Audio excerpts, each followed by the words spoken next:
বন্ধুরা, তোমরা দেখতে পাচ্ছ এটা একটা বাটিকের ছবি। পিওর হ্যান্ড বাটিক বলতে যা বোঝায় তাই। এখানে কোনো ব্লক ইউজ করা হয়নি। জ্বলন্ত মোম স্টোভে জ্বলছে, সেই অবস্থায় মোমটাকে তুলে দিয়ে দেওয়া হয়েছে, কোনো ব্লক ইউজ করা হয়নি।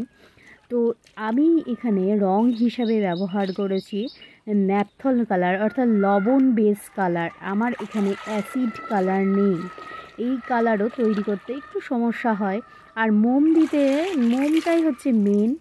বাটিকের মোম দিলে, ঠিকমতো মোম দিলে তো বাটিক ঠিকমতো হবে।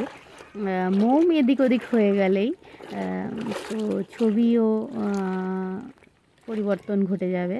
যাই হোক, এটা আমি লাস্ট কালার করছি ব্ল্যাক কালার।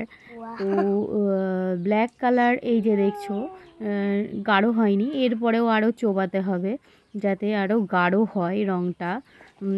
একবার রঙে চোবাতে হয় আর একবার লবণে চোবাতে হয়। রং আর লবণ তুমি দেখে বুঝবে না কোনটা কি কালার, এটাকে তোমাদের মনে রাখতে হয়। তো তারপরে মোম তোলার পরে এরকম হয়েছে। কেমন হয়েছে জানো?